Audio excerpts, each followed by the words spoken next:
IVM.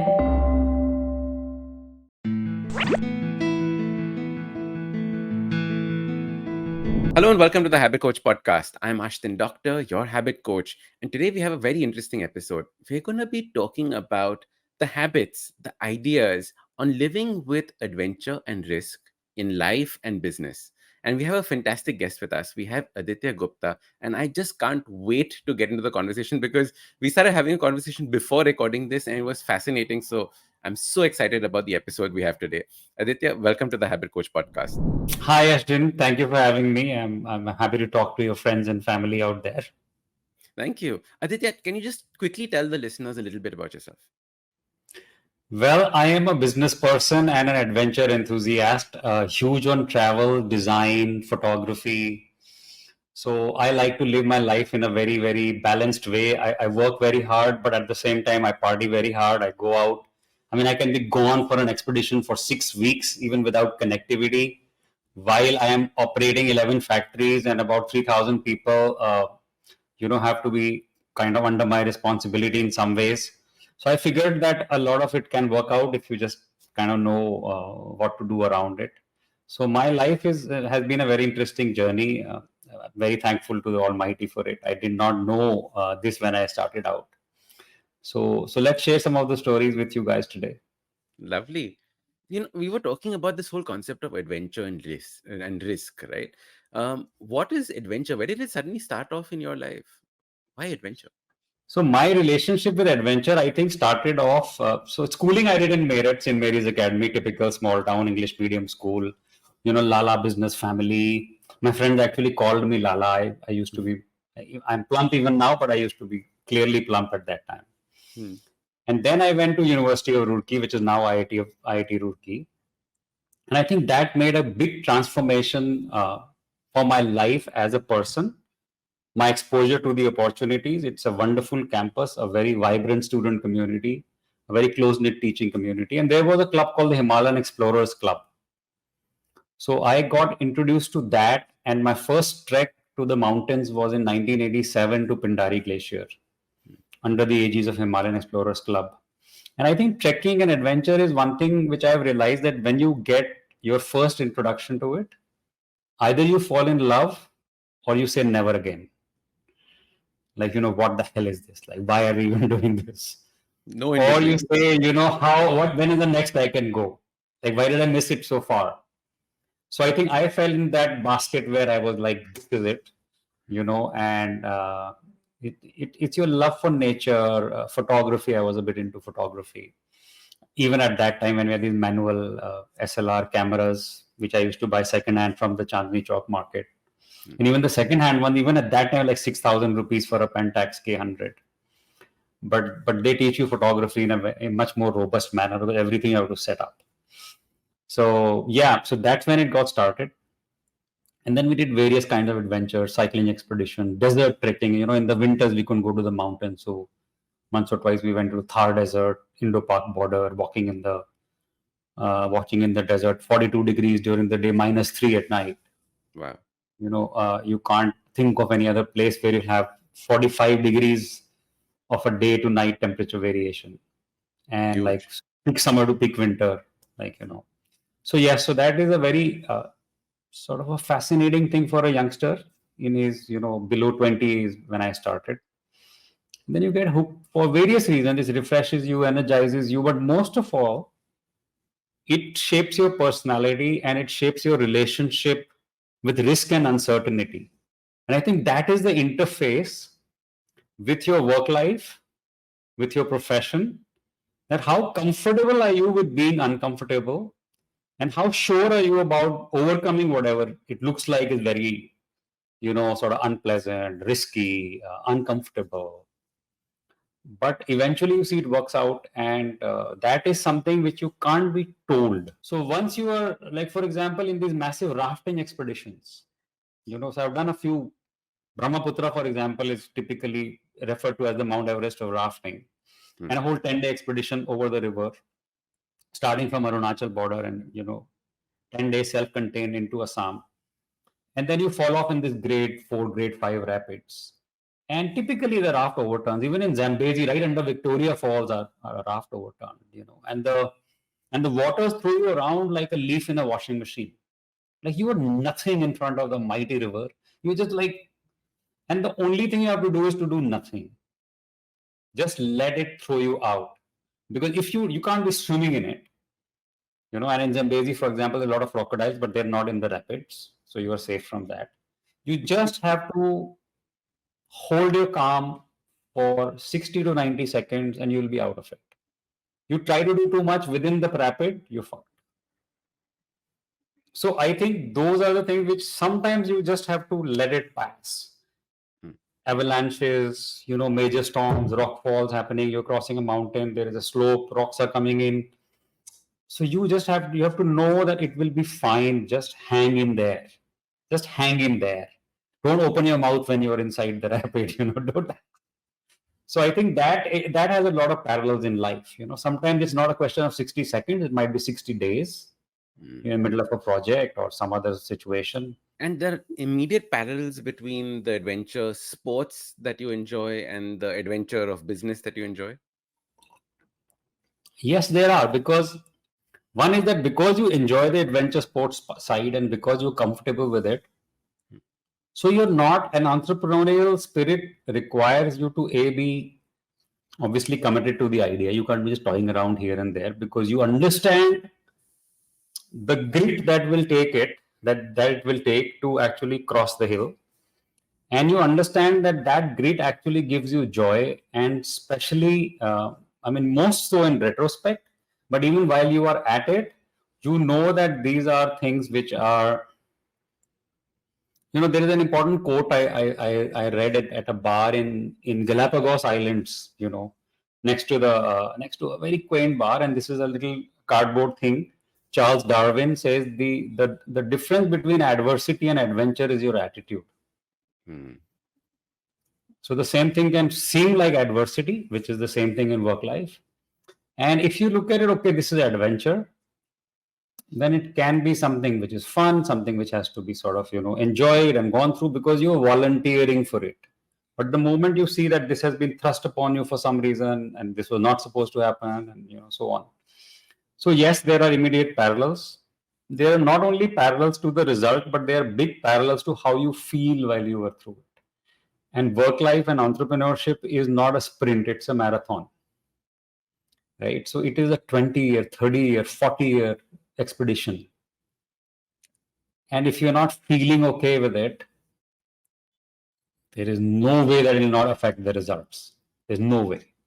You said something very important. You said that as long as it's not thrust upon you, right? Yes. Now, I know many people listening to this feel that a large part of their life has been thrust upon them.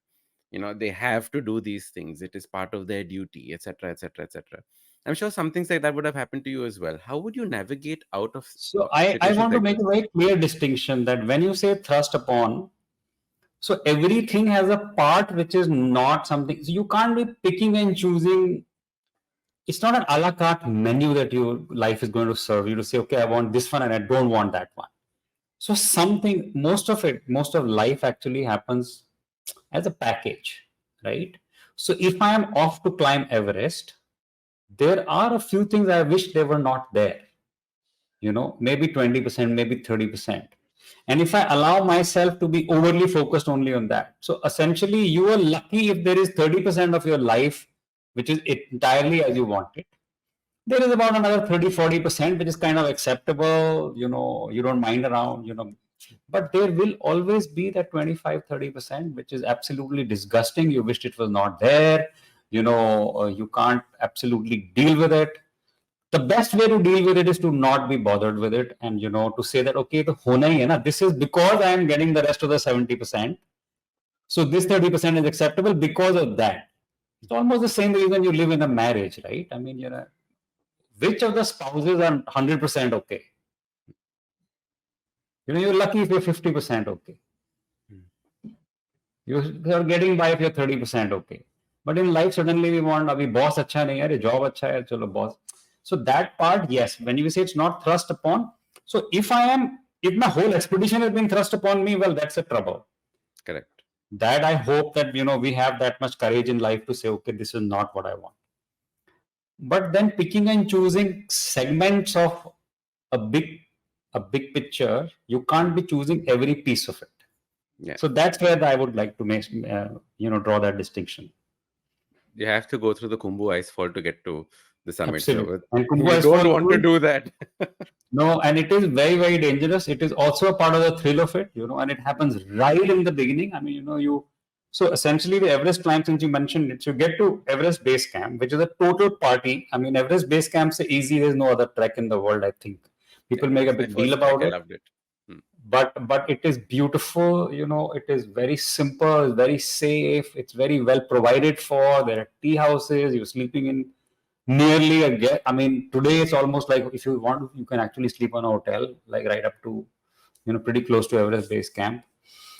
And you still have the nature, you still have the adventure around it. The path is 6 to 10 feet wide.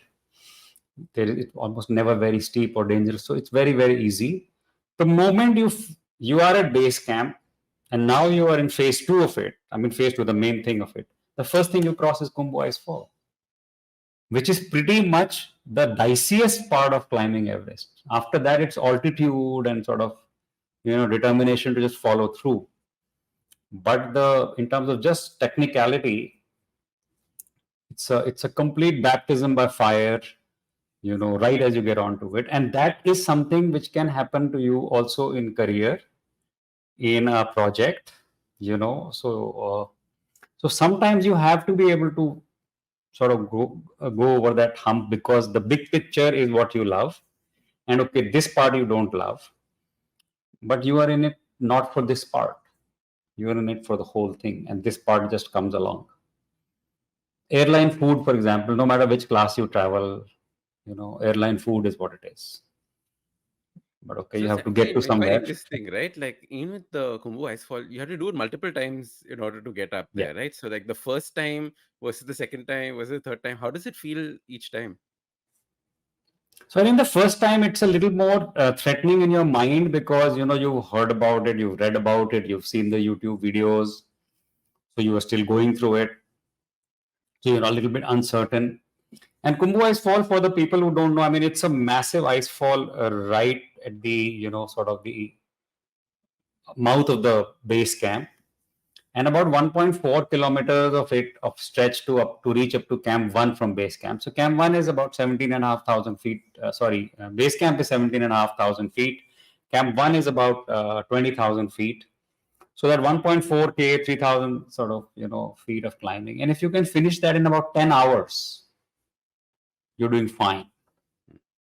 So 8 to 10 hours for 1.4 kilometers, and you are still not climbing at 25,000 feet or something. You're still under 20,000 feet. So that's the kind of complexity that it comes with. So first time it's a lot more threatening, and then the second time you're faster because you also know the patches, so you're not scared all along, because the dicey parts, and the rest of it you will be sort of fine. So it does change. But on the Everest specifically, as the days go by, as the weather changes from the first time you go through Kumbu is middle of April, second half of April, and the last time you go through it is pretty much end of May, right? So in those 35 days, the fall changes completely, because it's getting warmer and a lot of ice is melting away, and it becomes shakier and shakier and shakier. So in that sense, yes, but Mm. and that happens a lot. These rotations, as they call them, on the mountaineering thing. Every high mountain takes some rotations, and obviously the second rotation, the third rotation seems much easier, which is the same exact parallel with life, right?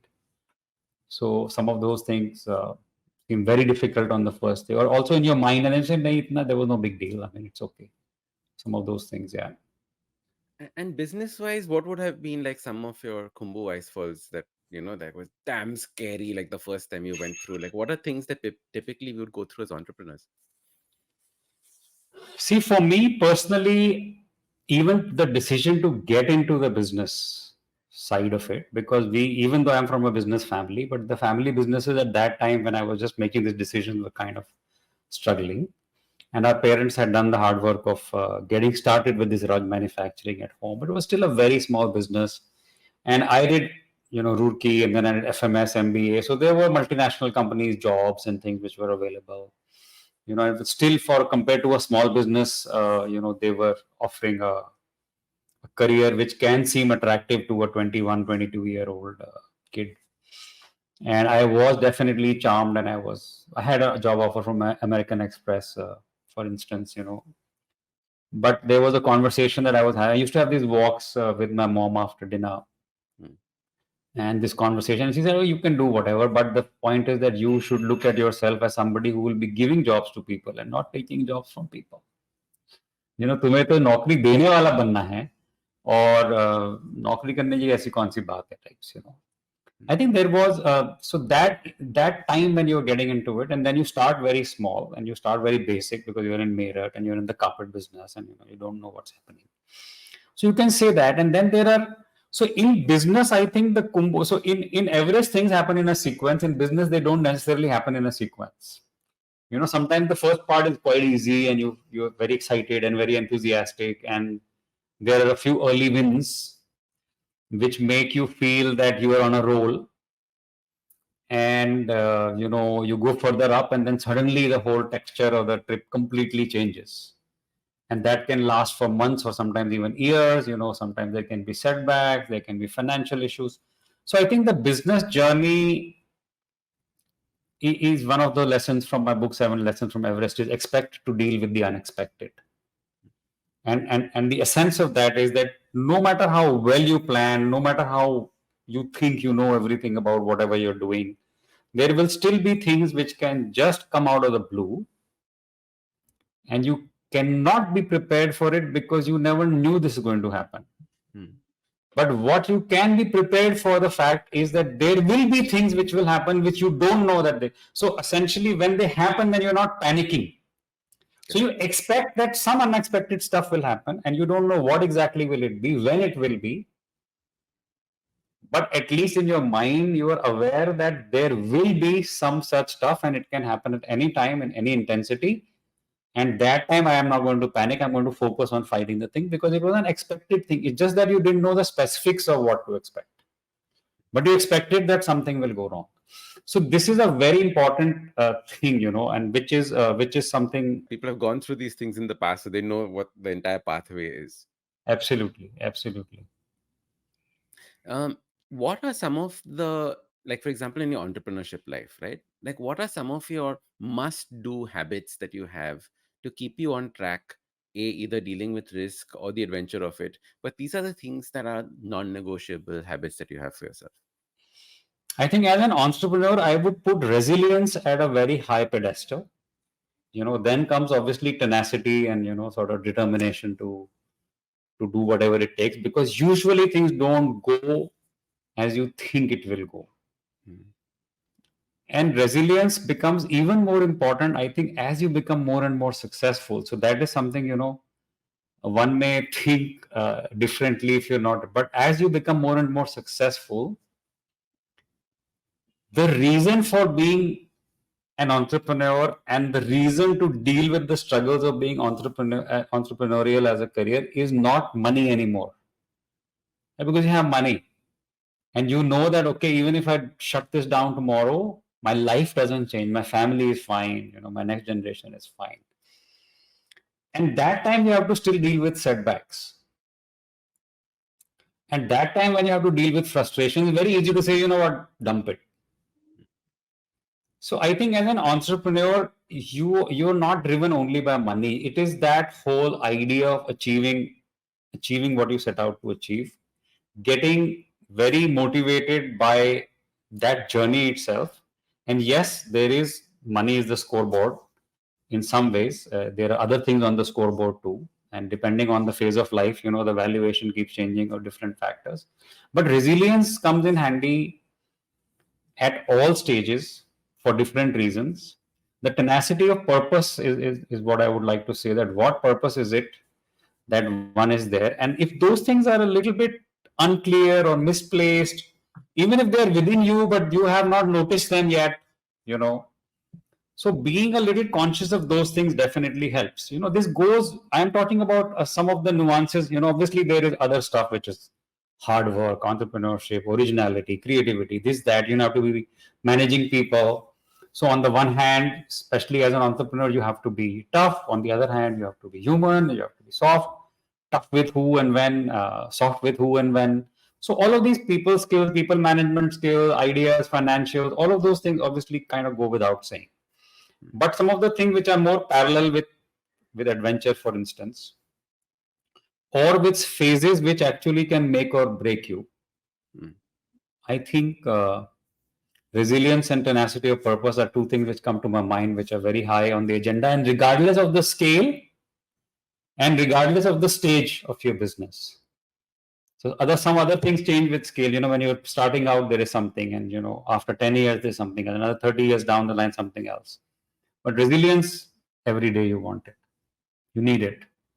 And that's critical, right? Because it was a penny drop moment for me also when you said this. Like, when your purpose is not there, then what are you doing this for, right? Like, even in business, like right now, what is the reason for me creating all of this? I can retire, like you said, right? So what is the purpose of it behind it? In the same way, like, I'm guessing in the mountaineering world also, right? Like, what is the reason for climbing Everest? What is the reason for going on that next trek? And Exactly. And and especially how this would question comes up, okay, now you've done Everest, now what? and it comes up on the way down only from Everest, right? Like, if you're Well, climbing back actually, down on to the base way camp. down, you are so focused on getting down because everybody knows that on the way down is the diciest. So, frankly, a lot of this wisdom emerges in your mind a couple of weeks down the line because out there you are in the middle of a battlefield. You just focus on staying alive and getting out of there. A while back, I'd done a podcast and they said that please get your goals right. The goal of climbing Everest is not going to the summit; it is coming back down to base camp and to your family. That is the goal. It is not summiting it. So you have to Well, get I your can tell goals you right. that the goal for everybody is to climb Everest to the top. But of course, the family is more bothered about, Yeah, top of हो गया ठीक है नहीं हुआ तो भी चलेगा, but we need you back. come back fast. um, what are some of the habits that you have for the adventure part? So what are the things that you do for either your summiting or your adventure, etc., etc.? So two things. One is that I don't take it lightly. Hmm. So before I go, there has to be a degree of preparation involved because otherwise, again, you will not be able to enjoy it. And the fun of it also starts with the preparation. So the preparation piece, because our daily urban lives, you can be exercising and you can have a reasonable degree of fitness, but that's not the same thing that is about going on a seat. And I don't do mild expeditions anymore, right? So I would do something which is a little more demanding than just let's say a hike to base camp or something. So then I have to prepare, and that's my first lesson from the book 7 Lessons, that passion plus preparation. So you have to be passionate, but you have to be passionate with the fact that you are willing to do something about it. You can't be passionate if you're only talking about it. So passion to do means you're sacrificing something, you're getting up there, you're putting extra hours in the gym, you are watching what you eat a little bit, sort of harder. So that part, is very, very important before. And later on, again, that free flow, you have to be a little kind of, easy. Adventure is uncertain. See, what is adventure? So there has to be a degree of risk. There has to be uncertainty. If everything is by plan, then it's not an adventure anymore. So there are a few things. So that ability to flow with it, like I just said, when you fall inside a rapid, that habit of not trying to control everything, which is very different from what you need as an entrepreneur, even though there you have to control a lot more. But I think one has to be aware that, you can't really control everything.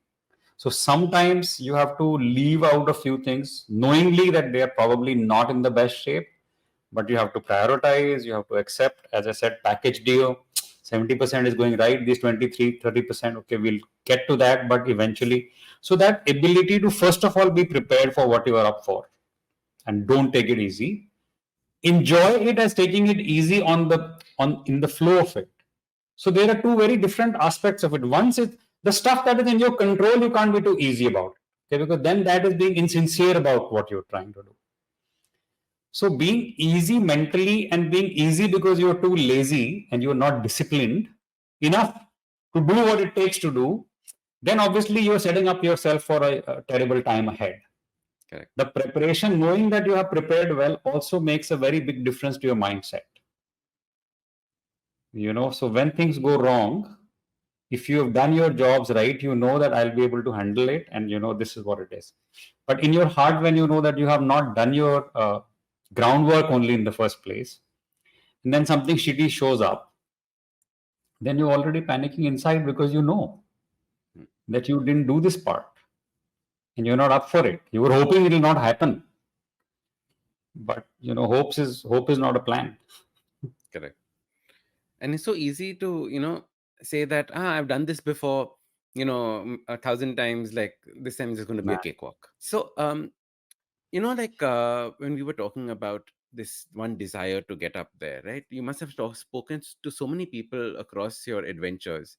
What is that one thing that keeps driving them? Is there like a mindset of a person that is into adventure sports, and is there a mindset of people that are just not into it? I think the most people who do it consistently and they do it well, first of all, is that they are actually doing it for fun. Hmm. Okay. So if it is not fun, you can't actually survive it. Because if you're doing it for some other purpose, then the purpose has to be defined. It can't be the same every time. Hmm. So Everest, yes, it gives you some other thing. Some people do it for promotion, recognition, all of that. But so many other regular trips. So that fun is what drives you. It's a break. It charges you personally, all of those things. But that's the beauty of it. So there is a lot more benefit that comes out of it, which you may not always articulate so well or understand so well. But it is just the way, end of the day, life, what is life? It's like what you're doing with your time available. Hmm. So there are options, okay, like in every other aspect. So like in work, like in your time, so you can be traveling, you can be staying in a luxury hotel, you can be, doing bar hopping in Milan or somewhere, and okay, you enjoy that. But eventually, so one part is that sense of fun, and then that sense of fun driven by the degree of challenge. So fun can also be in Rishikesh. So one can say, why not Rishikesh? Why are you going to Zambia to raft the Zambezi? Because I think that standard keeps on changing. Initially, we went to Rishikesh and that was fun. So that degree of challenge is what makes it worthwhile. People are driven by that fact that they are uncertain about it. So they basically now, if I articulate it right, even in your own mind, you sort of yearn for that degree of uncertainty. Can I do this? Will I do this? Why will I not do this? Let me go and die. But you're not sure. So you want to adventure, you are driven to do something which you are not really sure about. Hmm. But you want to prove it to yourself, you want to test yourself, you want to try it, you want to cross a boundary, you want to break an envelope of comfort somehow. And I think that is where the difference between just a trip and an adventure trip happens. So the mindset of the person on an adventure trip is, how do I break out of this? How do I challenge myself a What little bit next? more? And will What this next? happen right? Yeah, so there is that thing about, yes, so you can say that there is a greed which is related to gaining more experiences. So, so it's an experiential travel, but definitely there is a degree of sort of insatiability around it to say that, why not this and why not more of this? So, in that way, it's like an addiction with a drug, and then you need more and more of it. And it's not always, I don't think it's adrenaline only, because that's a lot more short term. Long expeditions tend to be several weeks long. So there is that sort of internal desire to have fun while testing, what it can be, or experiencing the unknown, sort of getting that energy from, I have done these, for example, expeditions into Mongolia on a horseback, expeditions into Kamchatka, which is further east of Siberia. So that exploration of that wilderness, that sort of extreme end where very few people have gone or will go. So that curiosity, that satisfaction of sort of doing something more exciting. So I think it's a bunch of different things. You actually took the question right out of my mouth, which was what next question, right? In both entrepreneurship and with adventure sport, especially when you're submitting, everyone says, "Oh, you did this. Now what next? Oh, you did this. Now what next?" Right? Yes. Now you're done Everest. Matlab you can't go any higher, so now you have to go difficult and you have to go sideways. So how do you deal with this? Like you said, it's greed, right? It's like I want more, I want more, I want more. When is that satisfaction coming? So that's the fun part. So while exactly as I said, because you're having fun with it, Hmm. so it's a question of carving out time from your life and being disciplined enough to prepare for it and then sort of go for it. So each expedition is fun. Each expedition also, you know that there will be a lot of stuff that will come out. For me particularly, it's not only mountain climbing, right? So I can do deep sea diving, I can do horseback expeditions, I can do road trips, which are sort of more complicated. So for me, that sort of versatility of experiences, that diversity of people, geographies, food, there has been. Uh, so I am driven by that overall experience of wilderness, adventure, going out into this thing. Photography. I mean, I enjoy photography, and I go to great extent to take good pictures. And that, I mean, I go through trouble. I would wake up at odd hours. I would walk to people going camping, and this guy just landed here. Everybody like trekked 8 hours, but he'll first go a vantage point before the light goes out. I want to. So there are some things which just engage you better. So for me, it's not only about how high, how complicated, but how different, how new. So I may not. I mean, after Everest, I didn't want to do. I mean, I haven't done a high mountain climb after that. I've done other stuff. So I first of all went for learning to scuba dive. So I think that, but now I'm ready for another mountain trip maybe because now it's been a couple of years. Interesting. So it is not that I have to better this every time. It is I want a variety of experiences every time. Variety of experiences and some degree of newness Hmm. and some degree of uncertainty and fascinating places. And once you get into the sort of genre of adventure travel, you'll see that there is so much to do and such a vast variety of stuff to do that you can actually never finish it in 10 lives. Yeah. So it's just a question how much time can you devote to this.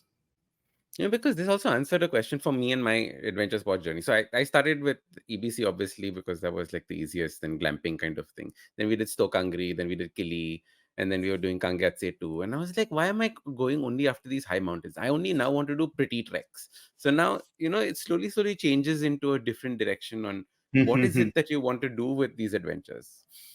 And you're right. It's just that uncertainty that you're looking for as well, that, I Yes, don't know what will and happen next. sometimes you want to do very pleasure trips, like beautiful treks in Kashmir, which are very they almost enthrall you in its beauty.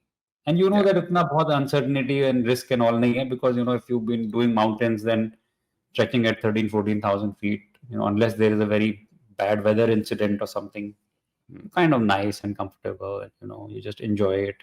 So some of the also depends on the company because some of your like simpler thing you can have company which your friends and family, other people are willing to do it. But if it is something Yeah. very exotic or very, very demanding, Hmm. then most of the time you're with strangers because not your everybody will not say, okay, let's go climb the Everest. I mean, I reached Everest, everybody else was a stranger. I didn't have a friend with me or something like that. Correct. So yes, so there are different kinds of things, and what drives you is the experience. What you're looking for from the experience is can be different things. Sometimes it's challenge, sometimes it's curiosity, sometimes it's just the versatility of planet Earth. You know, See as much as you can of it and there experience is as that much sense as you of can of absolutely there is that sense of restlessness in that, and which is very parallel again to an entrepreneur. I mean, if you are very very calm and rested and satisfied as a person, it's difficult to enjoy the journey of entrepreneurship because it does require you to be a bit more sort of anxious to do things, anxious to achieve something else, something different. It can't be a very laid back situation. And it's the same with adventure, exactly the same. So while in adventure, for example, just mountaineering as an example, Going higher is no longer possible, A, but B, also not a goal. In entrepreneurship, how have your goals changed over the years? So entrepreneurship, I think what happens is in the beginning, obviously, you're trying to get to a financial security and a financial status. Then you realize that ideas kind of present themselves to you based on various exposure events in life or something else, and then you want to sometimes try things which are adjunct to what you're doing, so they're not an entirely different thing. There are serial entrepreneurs who will be doing designer clothes today and high tech something tomorrow. My journey has not been like that, so I've kind of stuck to my broader knitting in the sense of exports, home fashion, architecture, design, all of those things. But again, newness draws you in. So one time you're climbing a mountain, other time you're rafting a river, and then other time you're doing horseback expedition. So I think that kind of does play a role in somebody's mind, especially if you are kind of inclined to not just be content with what is running well and what you know very well, and every brick in the wall of that business now. So that, I think, it's a personality situation, but sometimes you begin to lose interest if you're doing only that. Mm. So while you need that to sort of keep an eye on and keep it going, and you have a certain comfort with a certain income level, and then within that comfort, then you can either use it as a platform to retire and say, okay, ho gaya, abhi to I'm fit and fine and I don't want anything more. But I think a lot of us, including me, uses that comfort zone to be an opportunity to take more risk, to try out other things because you're comfortable. So you have the opportunity, and that energy has to go into something. Something has to engage you. When something is running smooth and you've been doing it for 25 years, okay, you're problem solving now and then, but there is nothing which is very, very engaging. There is no uncertainty anymore. You've kind of seen every situation. And so that thing which drives your internal happiness is that challenge. Again, a complete parallel with adventure. If there's no challenge in an adventure trip, you're like, what is this? Correct. I may as well just go to Sundar Nursery or something and take some pictures of flowers and trees.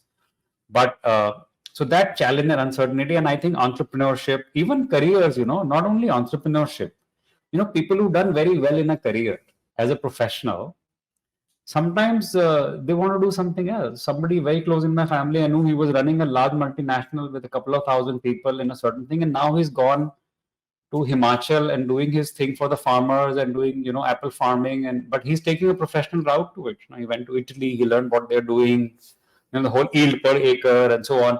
So there can be and this is a complete, how different can it be from running an IT business to suddenly apple farming? But this is an example of why somebody will, because that some people love the idea of being stable, calm down, simple, predictable life. Other people feel suffocated in that sort of a situation. So In I fact, think it's a bit of that. that was going to be my next and last question to you, which is this: that because there are people who are listening to this who feel in this state of stagnation, nothing has changed. There is no adventure. There is no sense of adventure. Same thing, new day. Like they say, same shit, new day. Right? How do we bring adventure back into our lives? Right? Do we need to go climb a mountain? Are there things that we can do from today onwards to bring that uncertainty and adventure back into our lives? Well, I think there has to be an honest conversation with self. Do you really want it? Or do you really think that you want it, but you're not willing to do what it takes to enjoy it? Hmm. And in that sense, it is hard for somebody else to drill that in you. So there can only be either a fake conversation with self to say, oh, if I was doing that, but you're not willing to get up from your bloody seat. So there has to be that first very, very candid conversation with yourself that if you want it, and if you are at a point in life where things are stable, justified, then you can rake it up if you want to. But there's nothing wrong in just enjoying a peaceful existence, reading your books, being with family, going out for your shows, and watching good content on TV, listening to good podcasts, and helping other people. So many people feel very, very energized by social work. For example, NGOs are run by very driven people, and I always admire them, and I support them with the way I can support. But that's usually only financial. mm, So I may not have the personal patience to really go sit with 200 children, every other day and talk to them about something. But when somebody else is doing it, he's almost doing it for me. correct. In lieu of I can't do it, but what can I do to support him? So similarly, everyone in society has their role and their personality. And if you really want to do it, I think it's actually very easy. Sometimes I would say even one can create a sort of a time and money budget to it. So let's say if Mm, you're not clear, so let's say if it's a business idea, are you willing to risk 20 lakhs, 30 lakhs, 50 lakhs, 10 crores, whatever is your comfort zone? Why will I not just go to a casino, go of an that way. idea or support other people with it? Sometimes a lot of people are doing this angel investing. So where you want to be involved and your ideas in brain, but you don't want to be running the nuts and bolts of hiring, firing, answering emails, Mm, responding to little stuff about. So that's something you grow out of, but you want to be engaged in the sport of entrepreneurship. correct. So I think I would suggest that there can be time. Okay, 2 days a week I want to do this. 100 days a year I want to travel. So then you engage yourself in a few things which can also be a little more sort of timetable oriented. So it's flexible, but if there is a obligation to be present for a meeting, or there are sequence of things that are happening. So various. I mean, to each his own, I would say. But Mm, first thing is you really want to do it, yeah, it and just do you looks have shiny from evidence? the outside sometimes. Yes, Lovely. exactly. Amazing. Aditya, thank you so much for coming on the podcast. This was a lovely conversation. Before you go, how can people continue this conversation with you? How can people access what you're doing and the fantastic stuff that you're doing? Well, I'm easy to find on LinkedIn or Facebook. Hmm. And I think if you Google, say, Aditya Gupta Everester, then I show up, because there can be many Aditya Guptas, but I don't think any of the Aditya Guptas climbed the Everest. Camp Everest. So that's kind of easy. Hmm. And LinkedIn, again, easy. My business name is Rug Republic, so you can find me. You can email me. The best way is to contact through Facebook or Instagram, or my Instagram handle is Landscapes and Inspirations. Oh, lovely. Okay. Yeah, Landscapes because and that's what I inspiration. feel. Yeah, that's what I feel about it. And your book is available everywhere, Amazon, etc. My book was done to raise money for Cry. Okay. Okay. So the format was that people were donating to Cry and we were sending the books for free. Hmm. So we raised about 75 lakhs for Cry via that, you know. Amazing. So it was 4,000 rupees for one book. And there was a corporate sort of thing. So 40 books for 1 lakh Hmm. donation. Hmm. So, so the money went to Cry. So that Cry program is now over. If somebody is really keen, I still have a few copies with me, because it's not, I didn't go to the effort of doing. But by the way, I've just finished writing another book on managing small businesses. Oh, amazing. So It'll that be book out is soon. now under, I'm sorry, It'll be out soon. it will be out soon. I'm just sort of polishing the thing. It is done with a co-author, because again, there are ideas and there's a lot of other stuff that goes around.